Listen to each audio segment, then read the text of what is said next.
नमस्कार दोस्तों, मैं doctor Atul Lohia Unacademy platform पे आप सभी का बहुत बहुत स्वागत है। आज मैं आपसे एक बहुत डायनामिक टॉपिक पे बात करने जा रहा हूँ। बच्चों, ये टॉपिक बहुत इंटरेस्टिंग और डायनामिक तो है ही, और साथ ही साथ एग्ज़ाम के पॉइंट ऑफ व्यू से भी ये टॉपिक उतना ही महत्वपूर्ण टॉपिक है। अगर आप न्यूज़पेपर पढ़ते हैं तो लगभग रोज आपको न्यूज़पेपर में इस टॉपिक से जुड़े हुए कुछ ना कुछ डेवलपमेंट जरूर देखने को मिलेंगे।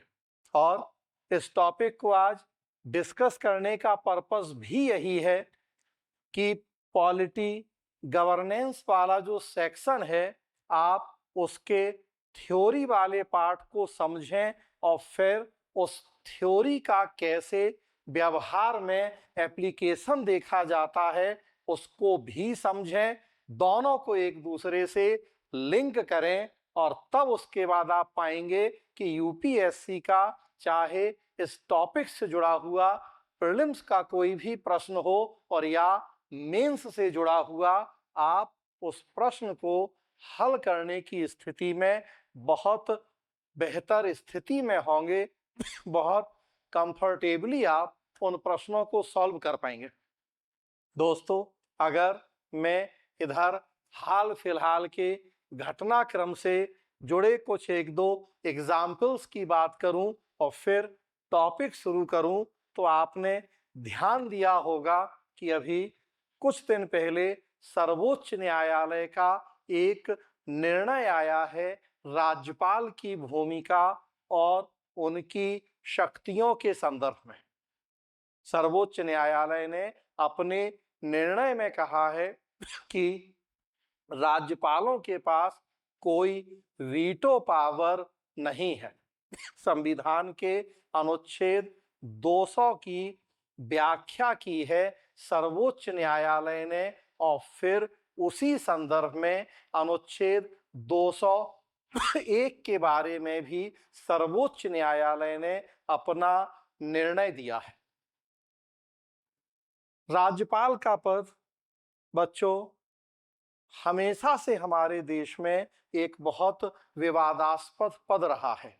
स्पेशली 1967 के बाद से ये पद ज्यादा विवादास्पद हो गया। लेकिन जो टॉपिक मैं आपसे डिस्कस करने जा रहा हूं वो राज्यपाल नहीं है। राज्यपाल उस टॉपिक का एक पार्ट है, लेकिन उस ब्रॉड टॉपिक में और बहुत सारे ऐसे मुद्दे हैं। टॉपिक है सेंटर स्टेट रिलेशन या केंद्र राज्य संबंध।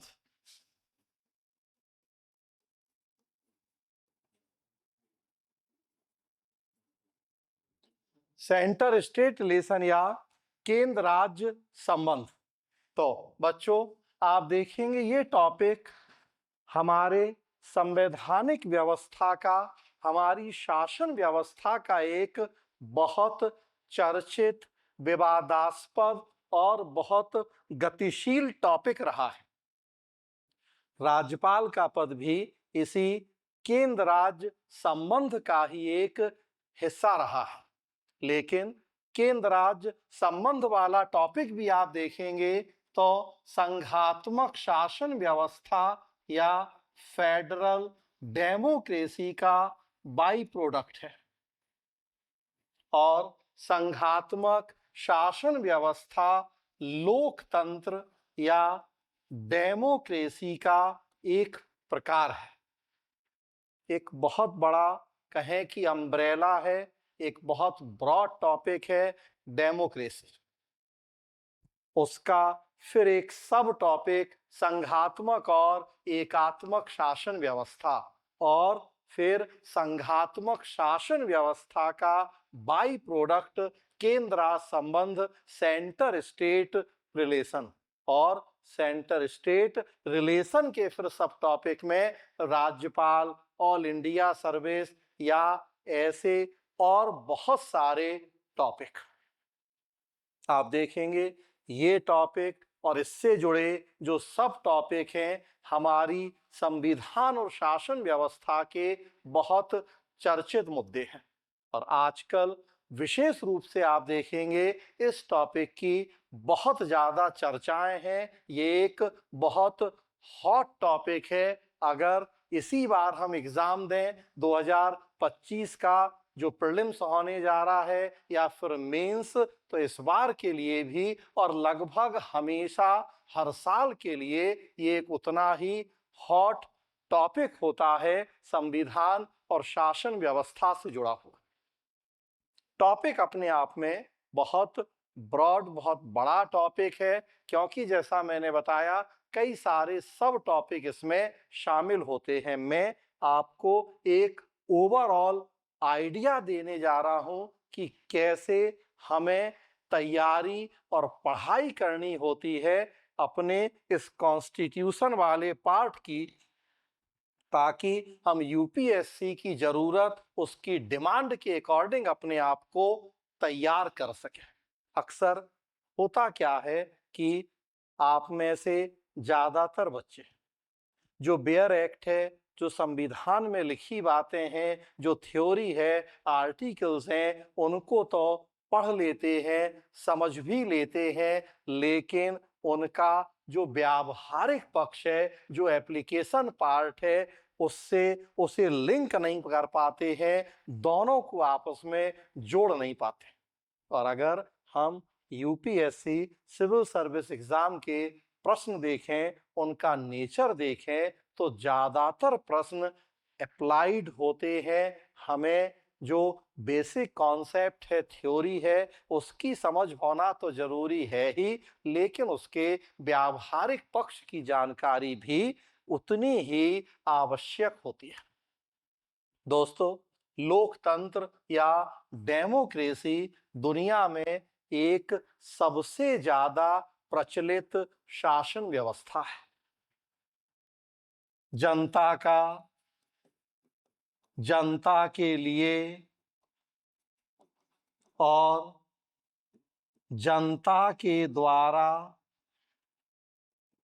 स्थापित शासन लोकतंत्र कहलाता है। बचपन से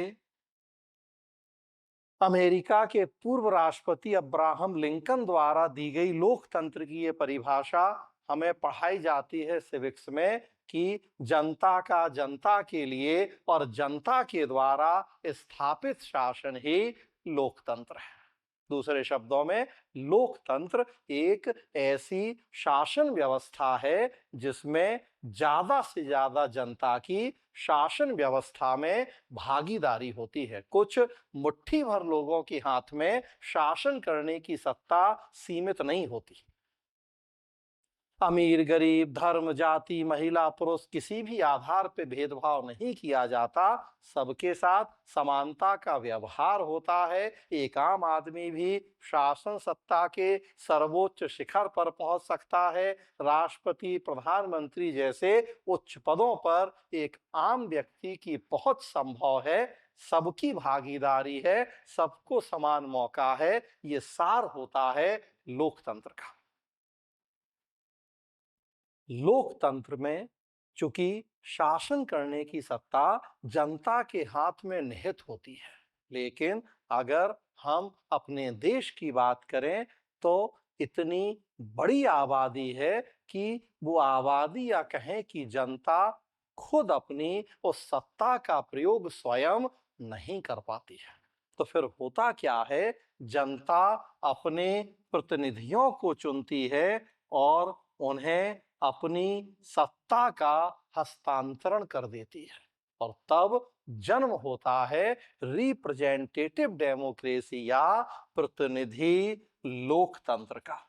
लोकतंत्र का ही एक सबसे प्रचलित रूप हो जाता है रिप्रेजेंटेटिव डेमोक्रेसी या प्रतिनिधि लोकतंत्र। इसमें शासन करने की सत्ता जनता की तो है, उसी की रहेगी, लेकिन वो खुद डायरेक्ट रूप में उस सत्ता का प्रयोग नहीं करेगी, बल्कि हस्तांतरण कर देगी सत्ता का अपने चुने हुए प्रतिनिधियों को, और जन्म होगा प्रतिनिधि लोकतंत्र का।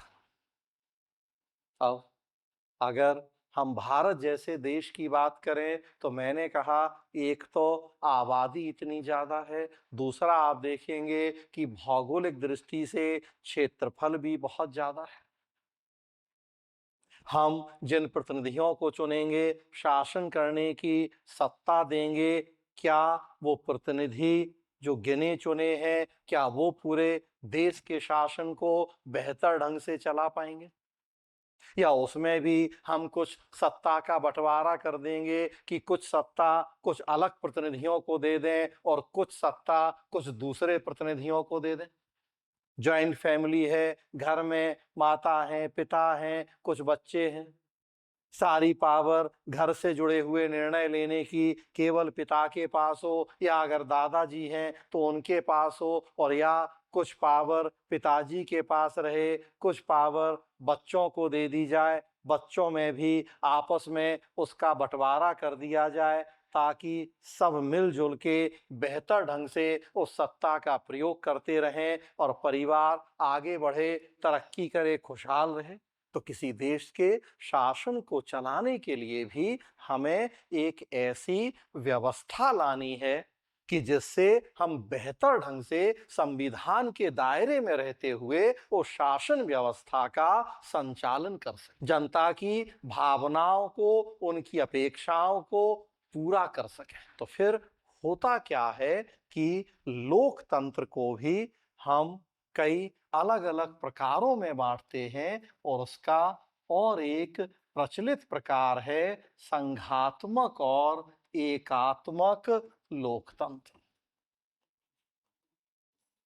संघात्मक और एकात्मक लोकतंत्र, फेडरल एंड यूनिटरी डेमोक्रेसी लोकतंत्र का ही एक बहुत प्रचलित प्रकार है। सब प्रतिनिधि लोकतंत्र के अंदर है ये कि जनता ने अपने प्रतिनिधियों को चुना, सत्ता उन्हें सौंप दी, लेकिन अब उसमें भी मैंने कहा कि अगर घर परिवार की बात करें तो उसमें भी सत्ता केवल घर के मुखिया के पास हो या उसका भी हम बंटवारा कर दें।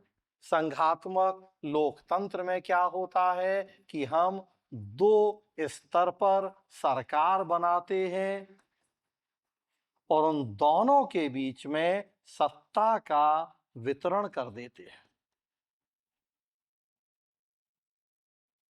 केंद्र स्तर और राज्य स्तर। हमारे देश में देखिए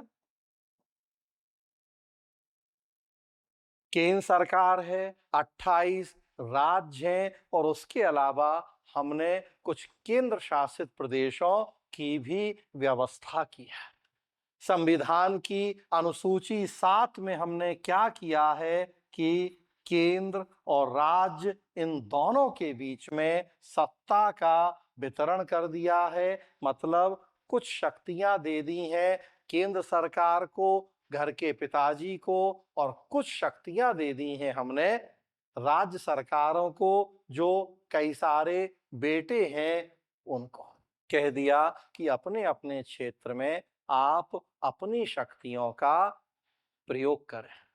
अकेले केंद्र सरकार इतने बड़े देश के शासन का संचालन बेहतर ढंग से शायद नहीं कर पाए, जन भावनाओं पर खरी न उतर पाए, तो शक्तियों का वितरण कर दिया गया। तो दो स्तरीय सरकारें बना दें हम, दोनों के बीच में शक्तियों का विभाजन कर दें हम, तो उसे हम संघात्मक शासन व्यवस्था की संज्ञा देते हैं। और जब हम या तो उन शक्तियों का बंटवारा नहीं करें, दो सरकारें ही नहीं बनाएं, एक ही सरकार बनाएं और सारी शक्तियां उसे दे दें,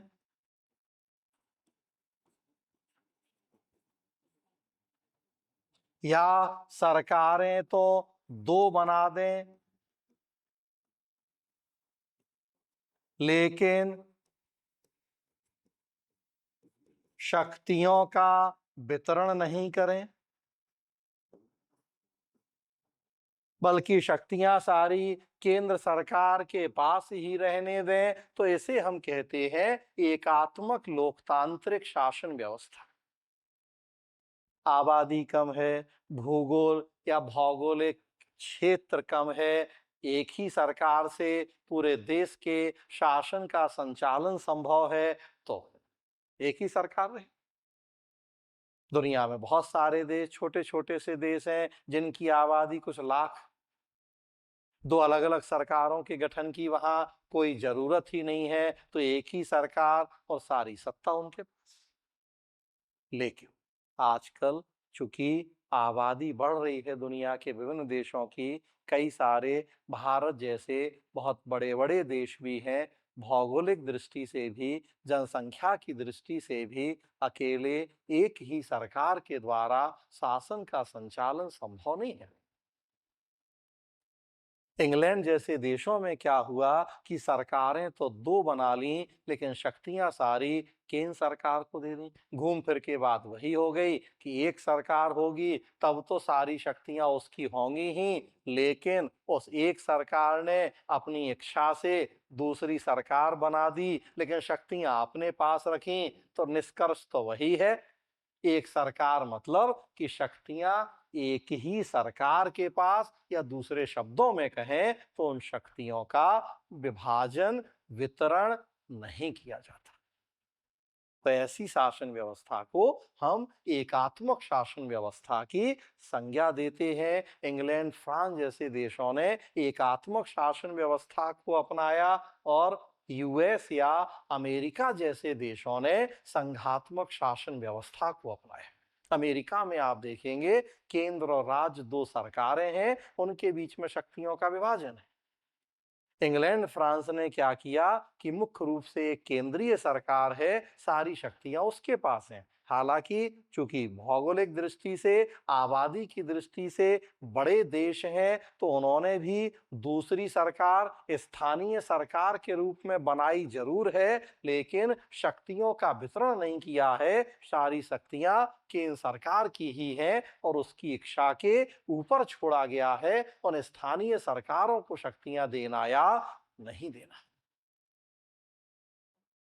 दोस्तों, जब हमारा संविधान बन रहा था, हमारे संविधान निर्माताओं ने दुनिया के विभिन्न देशों के संविधानों का अध्ययन किया। मन में ये ख्याल था कि जहां-जहां जिस देश के संविधान में जो-जो अच्छी बातें हैं, हम भारतीय परिस्थितियों के अकॉर्डिंग उनको अपना सकते हैं, उन सबको अपना लें।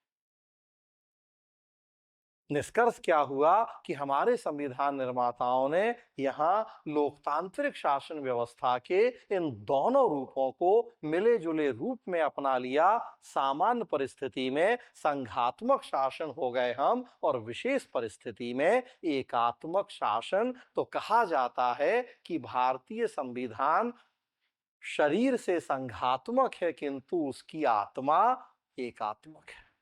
शरीर से संघात्मक, दिखता संघात्मक है, लेकिन अगर अंदर झांक के देखें, उसकी आत्मा की बात करें, तो वो एकात्मक भाव भी रखती है। कहने का तात्पर्य कि हमने इन दोनों शासन व्यवस्थाओं को बड़ी खूबसूरती से मिले जुले रूप में अपना लिया। यहीं से जन्म हुआ केंद्र राज्य संबंधों।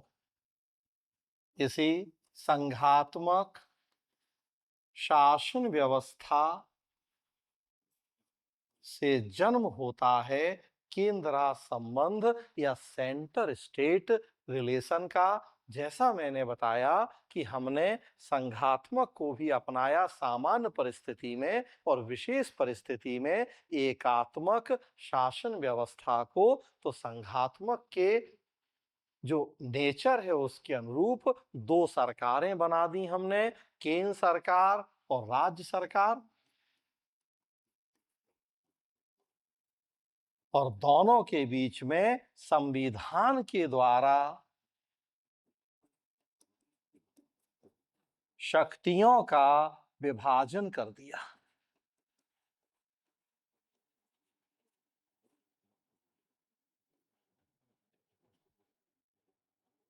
संविधान की अनुसूची 7 आप देखेंगे तो उसमें क्या किया गया कि संघ सूची, राज्य सूची और समवर्ती सूची के आधार पर इन दोनों सरकारों के बीच में शक्तियों का विभाजन कर दिया गया। 3 आधारों पर हमारे देश में इनके बीच में शक्तियों का विभाजन हुआ।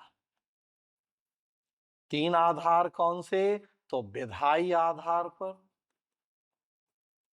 कार्यकारी आधार पर और वित्तीय आधार। इन 3 आधारों पर शक्तियों का विभाजन हुआ भारत में। केंद्र और राज्य के बीच में लेजिस्लेटिव या विधायी, एग्जीक्यूटिव या कार्यकारी और फिनेंशियल या वित्तीय। आप देखेंगे कि इतना ज्यादा चर्चित मुद्दा है, इन तीनों शक्तियों से जुड़े इतने सारे डायमेंशन, इश्यूज और सब टॉपिक हैं कि आए ना आए दिन इनमें से कुछ ना कुछ मुद्दे चर्चा में रहते हैं, विवाद होते रहते हैं और इसीलिए ये हमेशा एग्जाम के लिए एक बहुत हॉट टॉपिक, हॉट मतलब कि अक्सर यहां से प्रश्न पूछे जाने की संभावना बनी रहती है।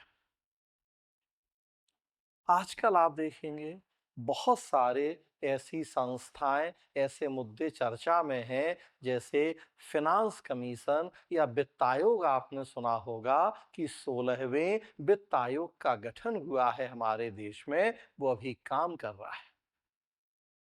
चुनाव आयोग या इलेक्शन कमीशन से जुड़े हुए विवाद आप अक्सर देखते रहते हैं। रिसेंटली चल रहा है अभी मतदाता सूचियों या ईपिक नंबर जो हैं उनको लेके। बंगाल सरकार ने कहा कि एक ही नंबर के कई कई लोग हैं, उनके पहचान पत्र। चुनाव आयोग कह रहा है कि अब उस गड़बड़ी को हम ठीक करेंगे। मतदाता का जो पहचान पत्र है, हम लोगों का वोटर आईडी, उसे आधार से लिंक किया जाएगा। अब वो अपने आप में एक नया विवाद, लोग आधार से लिंक नहीं करवाना चाहते कि उनकी गोपनीयता खत्म हो जाएगी। और जब तक आधार से लिंक नहीं होगा तो जो डुप्लीकेसी हो रही है, एक ही नंबर के एक से ज्यादा कार्ड बने हैं, एक ही व्यक्ति ने एक से ज्यादा कार्ड बनवा लिए हैं, तो उनको रोकना कठिन है जब तक हम उसे आधार से लिंक नहीं करें। बंगाल सरकार ने पहले तो कहा कि इसको ठीक करें मतदाता सूचियों में जो डुप्लीकेशन जैसी समस्या है, और जब आयोग ने कहा कि हम आधार से जोड़ने का विचार कर रहे हैं, बंगाल सरकार ने उसका विरोध करना शुरू कर दिया। उसके अलावा आप देखेंगे कि जब जब हमारे देश में चुनाव होते हैं, चुनाव आयोग के ऊपर आरोप लगते हैं कि केंद्र सरकार के इशारे पे चुनाव करवा रहा है। चुनाव की तारीखें भी केंद्र की सुविधा के अनुसार डिसाइड की जा रही हैं। ईवीएम में छेड़छाड़ का आरोप देखिए हर चुनाव में लगता है। चुनाव आयोग अपने आप में एक सेपरेट और इंडिपेंडेंट टॉपिक है, लेकिन वो केंद्र राज्य संबंध का एक महत्वपूर्ण सब टॉपिक है। वित्त आयोग अपने आप में एक सेपरेट और इंडिपेंडेंट टॉपिक है, लेकिन वो केंद्र राज्य संबंध का एक महत्वपूर्ण सब टॉपिक है। और ऐसे ढेरों टॉपिक मैंने शुरुआत की रोल ऑफ गवर्नर या राज्यपाल की भूमिका और सर्वोच्च न्यायालय के निर्णय की, अपने आप में एक सेपरेट और इंडिपेंडेंट टॉपिक, लेकिन वो केंद्र राज्य संबंध का एक सब टॉपिक।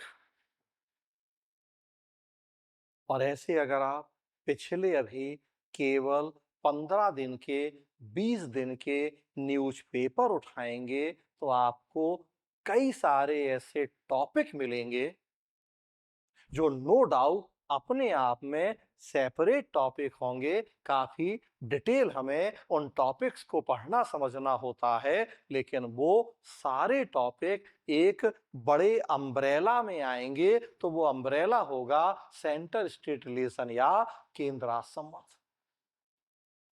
तो अब होता क्या है कि यूपीएससी केवल चुनाव आयोग की भूमिका से भी प्रश्न पूछ ले आपसे, और या केंद्र संबंध से जोड़ते हुए चुनाव आयोग की भूमिका से प्रश्न पूछे कि वर्तमान समय में केंद्र संबंधों के जो विवादास्पद प्रशासनिक मुद्दे हैं उस संदर्भ में चुनाव आयोग की भूमिका की चर्चा करें। चुनाव आयोग कार्यकारी संबंधों या प्रशासनिक संबंधों से जुड़ा हुआ टॉपिक है। 16वां वित्त आयोग काम कर रहा है फिलहाल। 15वें वित्त आयोग की रिपोर्ट लागू चल रही है। सेपरेट प्रश्न भी यूपीएससी पूछेगा। 16वें वित्त आयोग के टर्म ऑफ रेफरेंस क्या है या कौन से विषय रखे गए हैं जिन पर उसे अनुशंसा करनी है, कैसे वित्त आयोग का गठन होता है, उसके टर्म ऑफ रेफरेंस क्या है। रिपोर्ट आ जाएगी तो रिपोर्ट क्या आई है, क्या सिफारिशें की हैं उसने, तो सेपरेट प्रश्न भी आता है। और वित्त आयोग की भूमिका और यहाँ राजकोषीय संघवाद, इन दोनों को जोड़ते हुए भी प्रश्न आ जाएगा कि 16वें वित्त आयोग की सिफारिशें राजकोषीय संघवाद को शक्तिशाली बनाने का एक महत्वपूर्ण जरिया है या 15वें वित्त आयोग की सिफारिशें। टिप्पणी कीजिए। जब जब वित्त आयोग का गठन होता है, उनकी सिफारिशें आती हैं, तब तब यूपीएससी प्रश्न पूछता है। 14वां वित्त आयोग गठन हुआ, सिफारिश आई, यूपीएससी ने प्रश्न पूछा। 15वां वित्त आयोग, अब 16वां वित्त आयोग। राज्यपाल का इतना विवाद चल रहा है, सर्वोच्च न्यायालय के निर्णय आ रहे हैं, हो ही नहीं सकता कि यूपीएससी प्रश्न नहीं पूछे। सारे, मैंने कहा, एक स्वतंत्र टॉपिक है अपने आप में। केवल राज्यपाल की भूमिका से भी प्रश्न बनता है और राज्यपाल केंद्र राज्य संबंध को बनाने और बिगाड़ने वाला एक महत्वपूर्ण संवैधानिक संस्था है। तो राज्यपाल की भूमिका और केंद्र राज्य संबंध, इन दोनों को लिंक करते हुए भी प्रश्न बनता है। केंद्र राज्य संबंध में हुआ क्या कि हमारे संविधान ने 3 आधारों पर इनके बीच में शक्तियों का वितरण कर दिया।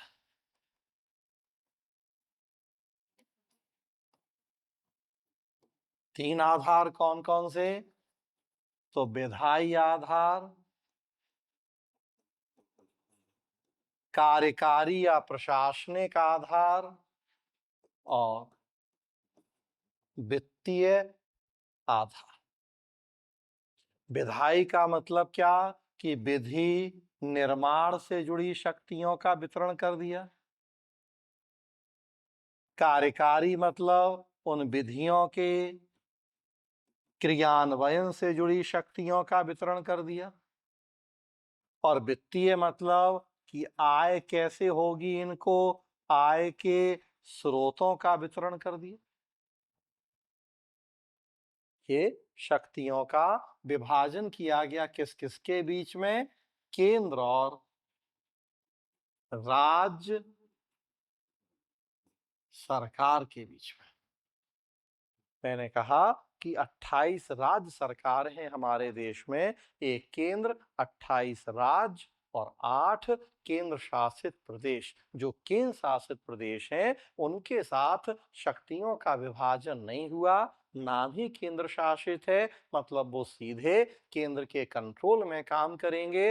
लेकिन राज्यों के साथ शक्तियों का विभाजन किया गया संविधान के द्वारा। तो मैंने कहा, घर की हम बात करें, मुखिया पिताजी हैं, दादाजी अगर हैं तो वो हैं, बच्चे हैं, कुछ शक्तियां हमने घर के मुखिया को दे दी, मतलब केंद्र सरकार को दे दी। कुछ शक्तियां जो बच्चे हैं, बेटे बेटियां हैं, उन्हें दे दी। कह दिया कि आप लोग अपने अपने क्षेत्र में अपनी शक्तियों का प्रयोग करें।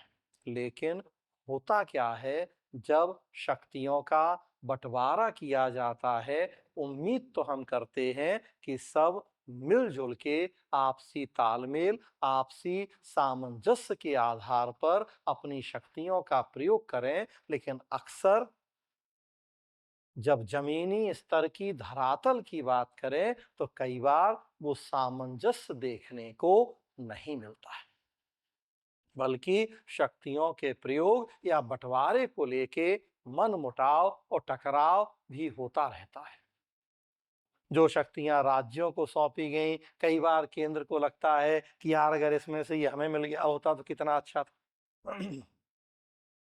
नहीं मिला तो कहीं ना कहीं रात दिन वो जो राज्य की शक्तियां उनमें हस्तक्षेप का प्रयास करता है।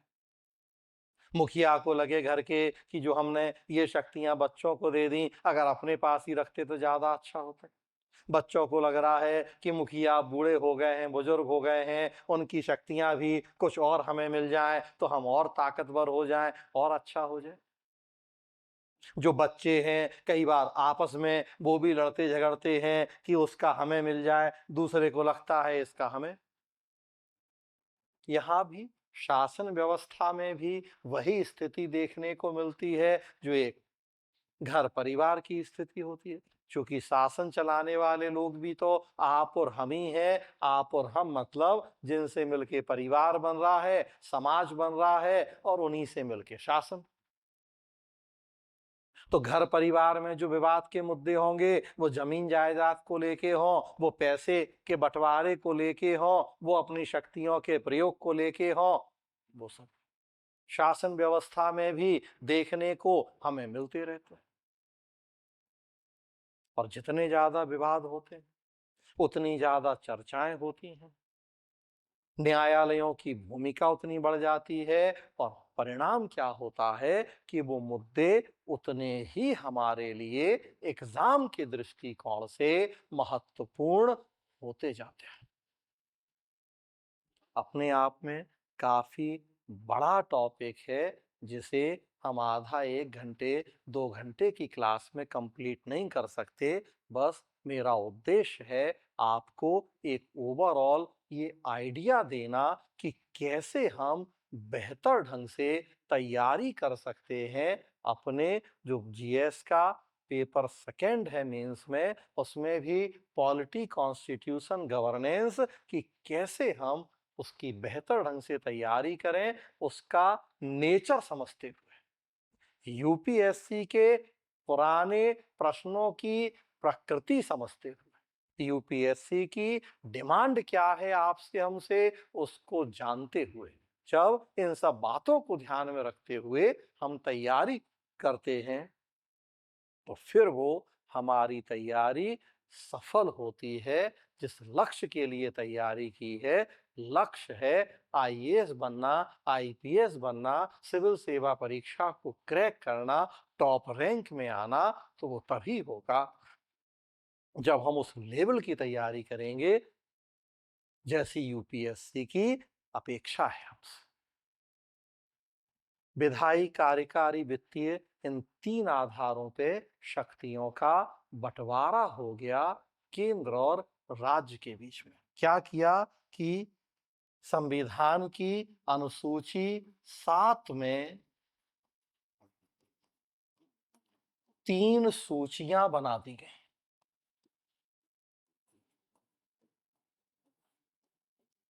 संघ सूची, राज्य सूची, समवर्ती सूची। शक्तियों का बंटवारा करना था। विधायी मतलब मैंने बताया विधि निर्माण, कि कानून बनाने की कुछ शक्तियां केंद्र सरकार को देनी है, कुछ शक्तियां राज्य सरकारों को देनी है। तो हमने उसी के लिए क्या किया कि 3 सूचियां बना दी, संघ सूची, राज्य सूची और समवर्ती सूची। संघ सूची में हमने 97 सब्जेक्ट रख दिए, कहा कि इन पर केंद्र सरकार कानून बनाएगी।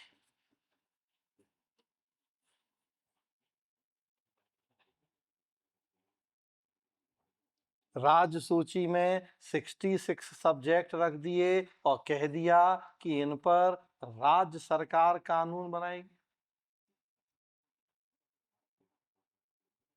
और समवर्ती सूची में 47 सब्जेक्ट रख दिए और कह दिया कि इन पे दोनों बना लेंगे कानून, केंद्र भी और राज्य भी।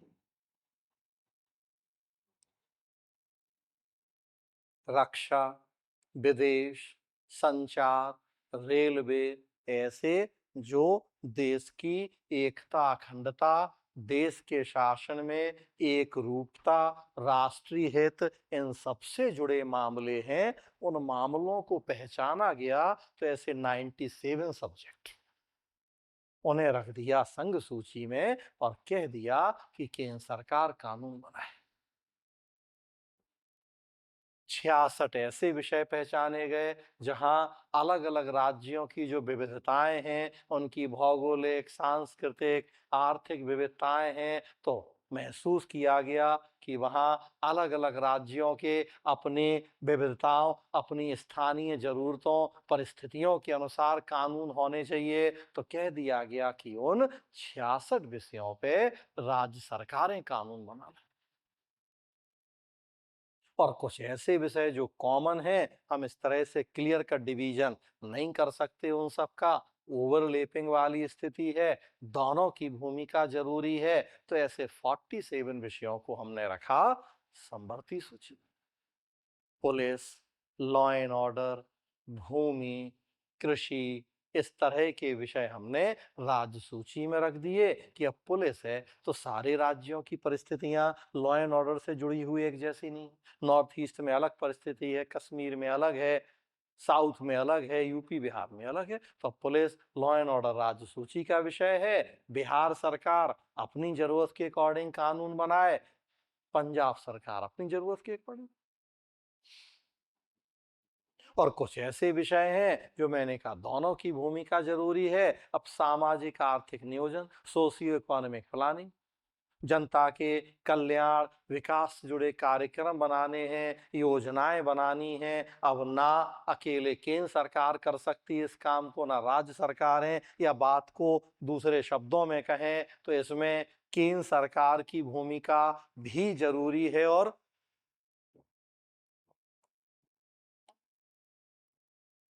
केंद्र सरकार के साथ साथ राज्य सरकारों की भूमिका भी जरूरी है।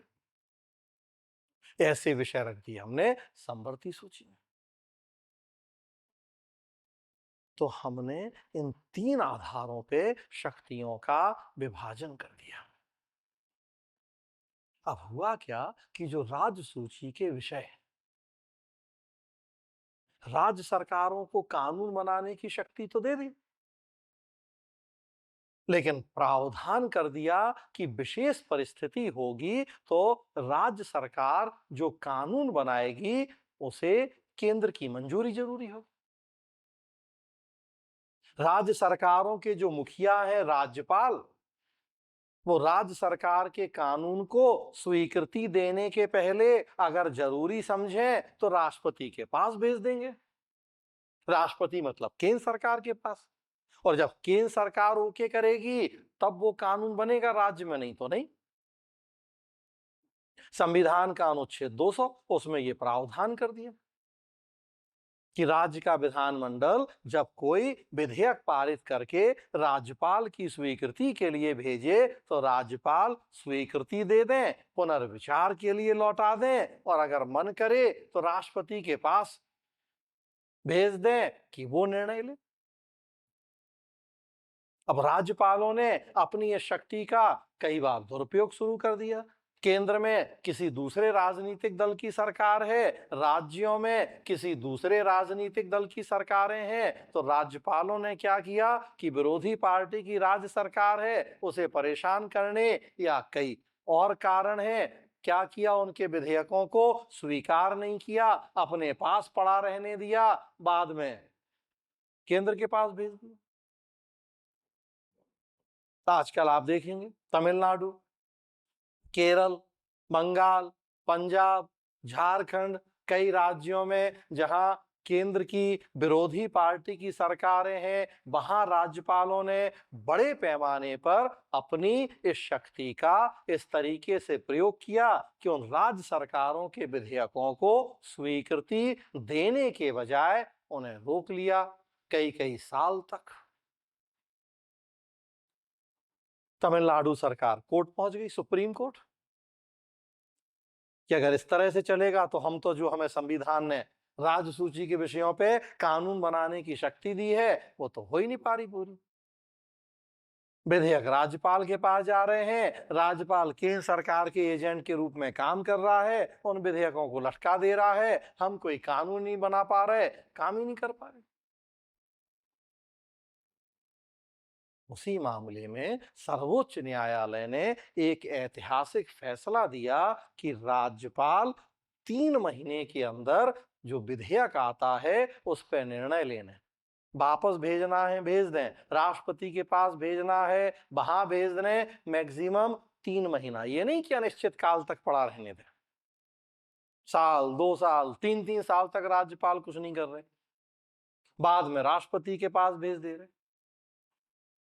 सर्वोच्च न्यायालय ने कहा ये नहीं चलेगा, 3 महीना लिमिट फिक्स कर दी कोर्ट ने कि 3 महीने के अंदर निर्णय ले लें, पुनर्विचार के लिए वापस भेजना है भेज दें।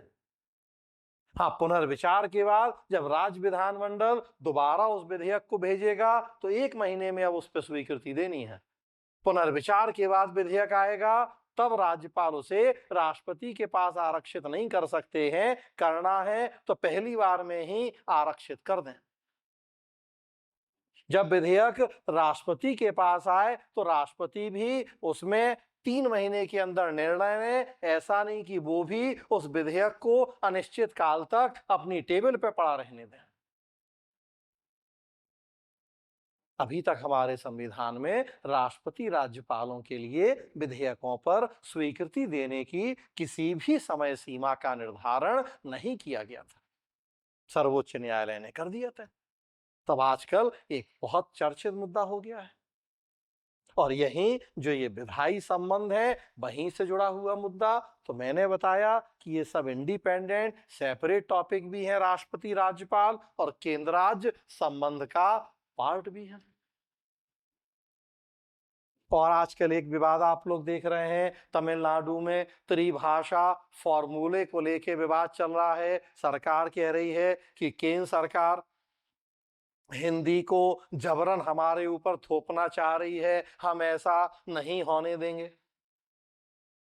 केंद्र सरकार कह रही है नई शिक्षा नीति में कहीं ये है ही नहीं प्रावधान कि हिंदी थोपी जाएगी, त्रिभाषा फॉर्मूला, बस ये कह रहे हैं हम कि आप बच्चों को 3 भाषाएं सिखाइए ताकि आगे चल के उन्हें रोजगार पाने में कठिनाई नहीं हो। तब 3 भाषाओं में आप अंग्रेजी सिखा दीजिए, तमिल सिखा दीजिए, एक और कोई भाषा चुन लीजिए। हम ये नहीं कह रहे कि वो तीसरी भाषा हिंदी हो कि संस्कृत हो, डिसाइड आप ही कीजिए, बस त्रिभाषा फॉर्मूला। और ये काफी पहले से हमारे देश में त्रिभाषा फॉर्मूले पर जोर दिया जाता रहा, लेकिन आजकल बहुत बड़ा विवाद चल रहा है। अब शिक्षा आप देखेंगे समवर्ती सूची का विषय है, मतलब मैंने कहा कि इसमें केंद्र सरकार राज्य सरकार दोनों की भूमिका होनी है। केंद्र सरकार एडुकेशन पॉलिसी लाएगी, राज्य सरकार कहेगी हम नहीं मानेंगे, हमें भी राइट है समवर्ती सूची में, हम भी कानून बनाएंगे, हम अपने अकॉर्डिंग करेंगे, हम आपकी बात क्यों माने, टकराव हो जाता है। तो ऐसे बहुत सारे मुद्दे आप देखेंगे कि इन विधायी संबंधों से जुड़े हुए। तो अब हमें यहाँ जो संविधान में जो बेयर एक्ट में लिखी बातें हैं, थ्योरी वाला पार्ट वो तो समझना ही है, लेकिन इनसे जुड़े व्यावहारिक मुद्दे क्या हैं, हमारे देश में क्या घटनाएं चल रही हैं जो यहाँ से जुड़ी हुई हैं, हमें उन पर पैनी नजर रखना भी उतना ही जरूरी है। उसके लिए हमें जिज्ञासु प्रवृत्ति का होना पड़ेगा। अवेयरनेस जब तक हमें नहीं होगी, जब तक कुछ नया जानने सीखने की इच्छा नहीं होगी, तब तक हम ये काम नहीं कर पाएंगे। तो इसीलिए हमेशा कहा जाता है कि सिविल सेवा की तैयारी बहुत गतिशील तैयारी होती है। विषय बहुत गतिशील हैं। जीएस आप देखेंगे बहुत डायनेमिक पार्ट है। पॉलिटी, इकोनॉमी, साइंस टेक ये इतने डायनेमिक सब्जेक्ट हैं कि आज आपने कोई टॉपिक पढ़ा और 4 दिन बाद पता लगा कि उसमें 4 नए डेवलपमेंट हो गए। अब आप अगर उन डेवलपमेंट के प्रति अवेयर नहीं है, उन डेवलपमेंट को जानने की आप में इच्छा, जिज्ञासा नहीं है, तो फिर आप बेहतर नहीं कर सकते।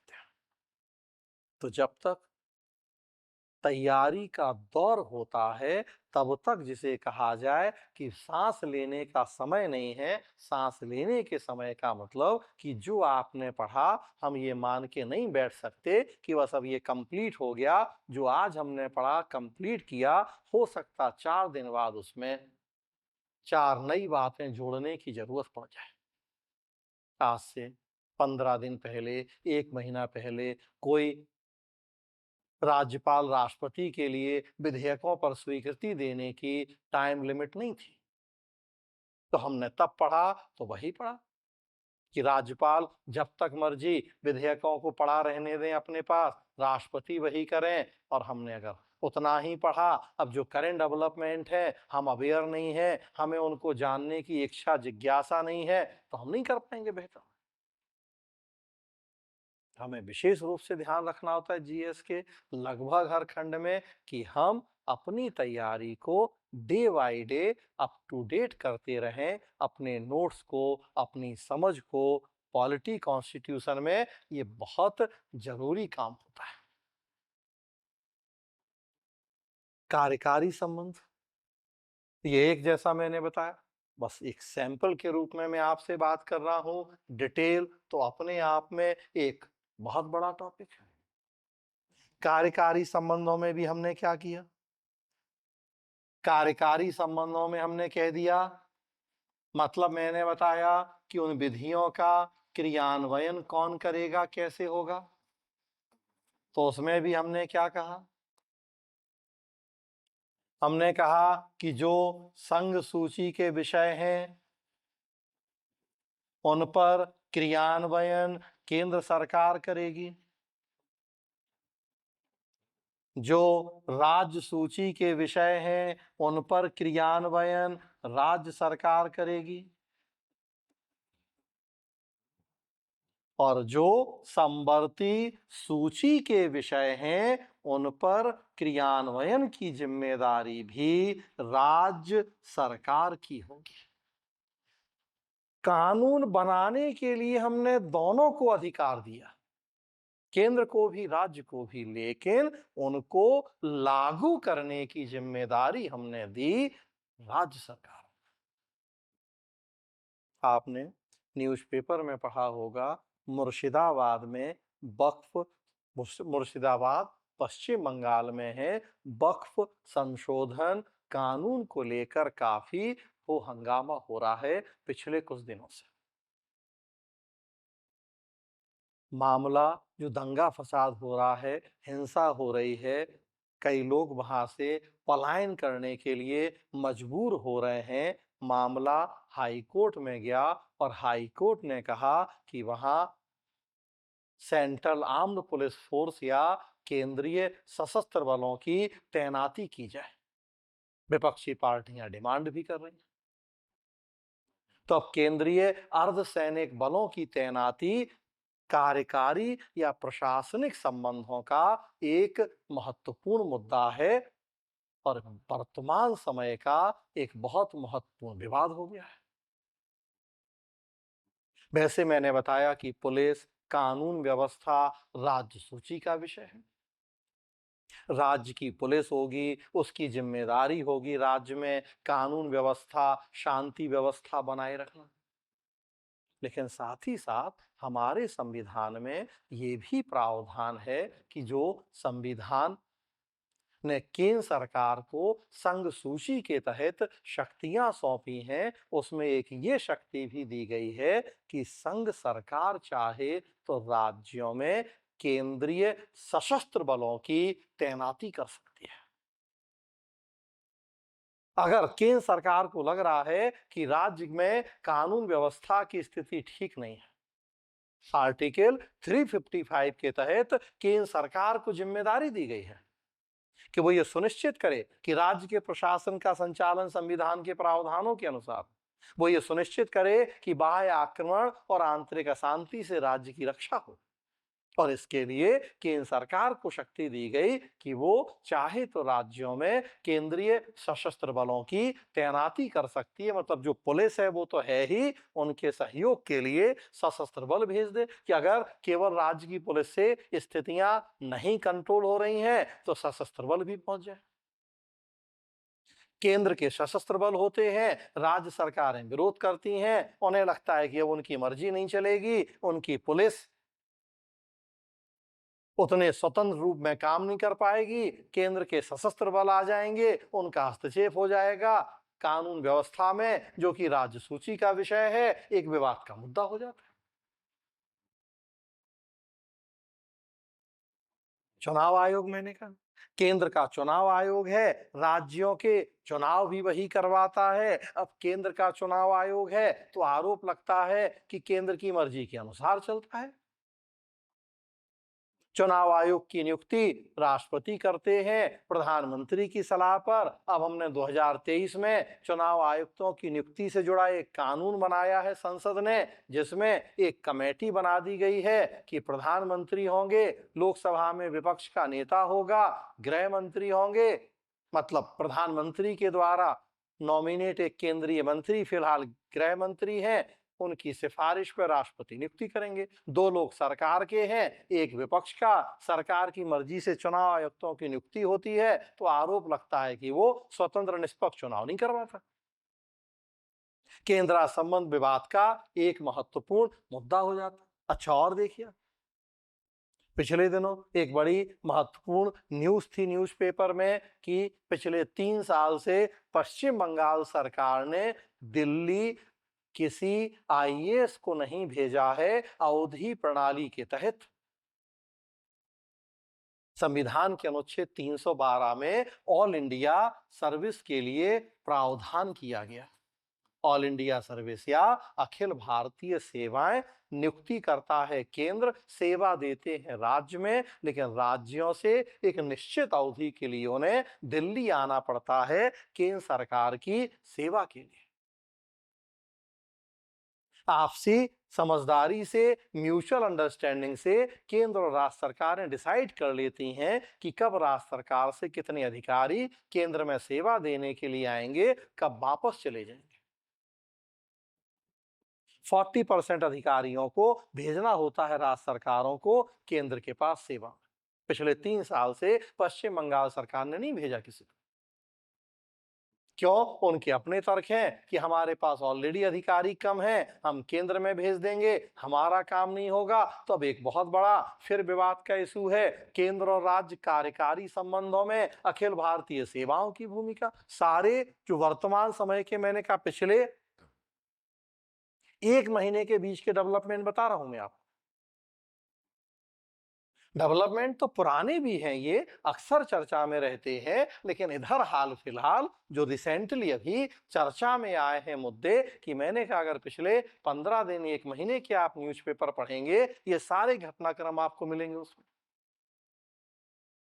सारे जुड़े हुए हैं, जो हमारा केंद्र संबंध वाला टॉपिक है, संवैधानिक व्यवस्था है, उससे जुड़े हुए हैं। और आपने ध्यान दिया होगा परिसीमन का मुद्दा एक बहुत विवाद का मुद्दा चल रहा है आजकल। तमिलनाडु और साउथ के राज्यों का क्या कहना है कि अब 2026 में संभावना है, 25-26 में, कि जनगणना होगी, परिसीमन होगा। जो लोकसभा में सीटें हैं और साउथ के राज्यों को लग रहा है कि उन्होंने जनसंख्या कंट्रोल की है, उनकी सीटें घट जाएंगी। तो परिसीमन का मुद्दा एक बहुत चर्चित मुद्दा चल रहा है केंद्र संबंध का। यही केंद्र आज कार्यकारी संबंधों से जुड़ा हुआ मुद्दा। तमिलनाडु तो आप देखेंगे, अभी कल के न्यूज़पेपर में एक बड़ी महत्वपूर्ण न्यूज़ थी कि तमिलनाडु सरकार ने केंद्र राज्य संबंधों को बेहतर बनाने, राज्यों को ज्यादा स्वायत्तता देने के सुझाव देने के लिए एक कमेटी बना दी है। 1969 की बात है, 1969 की, कि उस समय भी तमिलनाडु सरकार ने इसी तरह की एक कमेटी बनाई थी, राज मन्नार कमेटी।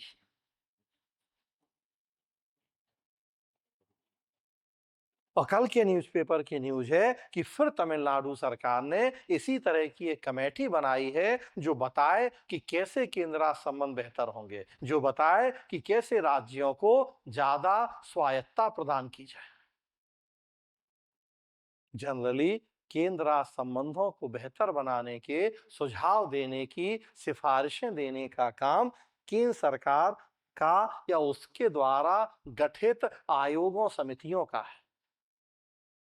हाँ, पाबंदी नहीं है राज्य सरकारों के ऊपर कि वो सुझाव नहीं दे सकती या इस तरह की कमेटियां नहीं बना सकती, लेकिन एक राज्य कोई कमेटी बनाएगा, बाकी राज्य और केंद्र क्यों मानेगा उस राज्य की बात? तमिलनाडु सरकार ने जब राजमन्नार समिति बनाई थी, उसने इस तरह की सिफारिशें की थी जिनसे अलगाववाद और बढ़ता। केंद्र सरकार ने खारिज कर दिया उसकी सिफारिशों को। फिर जो कमेटी बनी है, पता है कि किस तरह की सिफारिशें करेगी? तमिलनाडु सरकार का जो वर्तमान समय में अभी घटनाक्रम हम देख रहे हैं, चाहे मैंने कहा परिसीमन का मुद्दा हो, त्रिभाषा फॉर्मूला हो, ऐसे कई जेन्युइन इश्यूज भी हैं, उनका बेहतर ढंग से समाधान जरूरी है राज्यों की संवैधानिक व्यवस्था शक्तियों को देखते हुए। लेकिन कई मुद्दे ऐसे भी हैं जो केवल राजनीतिक फायदे नुकसान के लिहाज से उठाए जाते हैं और वास्तव में जिनका देश की शासन व्यवस्था की बेहतरी से बहुत कुछ लेना देना नहीं है। तो अपेक्षा यही की जाती है कि केंद्र सरकार हो, राज्य सरकारें हो, मिलजुल कर अपने कार्य करें, अपनी शक्तियों का प्रयोग करें। और इसीलिए हमारे देश में हम कोऑपरेटिव फेडरल सिस्टम या सहकारी संघवाद की परिकल्पना करते हैं। सहकारिता मतलब आपस में मेलजोल और सामंजस्य, कि ये सरकारें, घर का मुखिया और जो सारे बच्चे हैं, लड़ाई झगड़ा नहीं करें कि ये शक्ति हमारी है, ये हमारी है, अब एक दूसरे से छीन लें, जो हमारी हमारी शक्ति उसमें हस्तक्षेप करें। तो लड़ाई झगड़ा नहीं, मिलजुल के आपस में बातचीत करके सहयोग सामंजस्य के आधार पर अपनी उन शक्तियों का प्रयोग करें। उसी तरह से देखेंगे फिर वित्तीय संबंधों की बात आती है। तो वित्तीय संबंधों में अब आय बिना पैसे के तो कुछ नहीं होना, बाप बढ़ाना भैया सबसे बड़ा रुपया। तो ये हमने काम सौंपे, जिम्मेदारियां सौंपी हैं, इनको पूरा करने के लिए पैसा कहां से आएगा? तो हमने आय के स्रोतों का बंटवारा कर दिया कि केंद्र के भी कुछ आय के स्रोत बना दिए और राज्य के भी कुछ आय के स्रोत बना दिए।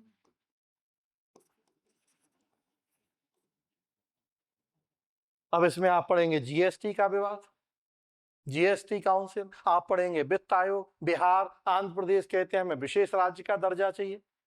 16वां वित्त आयोग की टीम सारे राज्यों में घूम रही है, उनकी इच्छाएं अपेक्षाएं जानने का प्रयास कर रही है। वित्त आयोग सलाह देता है कि केंद्र राज्यों को कितने अनुदान दे। वित्त आयोग सलाह देता है कि केंद्र और राज्य के बीच में करों का बंटवारा कैसे किया जाए, क्षैतिज वितरण कैसे हो, ऊर्ध्वाधर वितरण कैसे हो। उस काम के लिए 16वें वित्त आयोग की टीम विभिन्न राज्यों का दौरा कर रही है। बिहार की सरकार ने वित्त आयोग के सामने अपना प्रेजेंटेशन दिया, कहा कि हमें विशेष राज्य का दर्जा चाहिए, लंबे समय से मांग कर रहा है। आंध्र प्रदेश की भी मांग है विशेष राज्य के दर्जे की। अब वित्त आयोग क्या अपनी रिकमेंडेशन देता है? जीएसटी को लेकर लंबे समय से विवाद चल रहा है। राज्य कहते हैं कि केंद्र सरकार समय पे हमारा जीएसटी भुगतान हमें नहीं दे रही है, जीएसटी आने से जो हमारा घाटा हुआ है उसकी भरपाई नहीं हो रही है। तो ढेरों ऐसे विवाद के मुद्दे। तो कहने का मतलब हमें करना क्या है कि जो स्टैटिक पोर्शन है, बेयर एक्ट में, संविधान में लिखी बातें हैं, संवैधानिक व्यवस्थाएं हैं, उनको भी जानना है। और फिर अब उन व्यवस्थाओं का वर्तमान समय में व्यवहार में कैसे प्रयोग हो रहा है। संविधान में लिखी व्यवस्थाओं के अनुसार ही प्रयोग हो रहा है या नहीं हो रहा है, कहाँ कितना, उससे हम यहां वहां भटक रहे हैं, भटकाव हो रहा है, वो भी जानना है। न्यायपालिका की क्या भूमिका है, न्यायपालिका के किस तरह के निर्णय आ रहे हैं उन व्यवस्थाओं से जुड़े हुए, वो भी देखना है। और जब ये सारे काम हम एक साथ करते हैं तब हमारी तैयारी कंप्लीट होती है यूपीएससी की डिमांड के अनुरूप। तो हमें जो कुछ बेसिक बुक्स हैं वो भी पढ़नी है, हमें कुछ जो स्तरीय मैगजीन्स न्यूज़पेपर्स हैं वो भी पढ़ने हैं, जरूरत के अनुसार हमें इंटरनेट का, सोशल मीडिया का भी सहारा लेना है। अपनी एग्जाम की तैयारी की जरूरत को ध्यान में रखते हुए, इन सबको मिलाते हुए जब एक खूबसूरती से हम अपनी तैयारी कर लें तो हमारी तैयारी उतनी कंप्लीट होती है, अप टू द मार्क होती है कि हमने जो सपना देखा है सिविल सर्वेंट बनने का, आईएएस आईपीएस बनने का, वो सपना पूरा। और हमारा संस्थान अनअकैडमी प्रयास करते हैं कि हम आपके इस सपने को पूरा करने में मदद कर पाएं, आपको उस स्तरीय ज्ञान और जानकारी प्रदान करते हुए जो कि सिविल सेवा परीक्षा की डिमांड है। तो बच्चों, इस वीडियो में इतना ही। आगे मिलते रहेंगे और वीडियोस में। अपना ख्याल रखें, ईमानदारी से प्रयास करते रहें। धन्यवाद।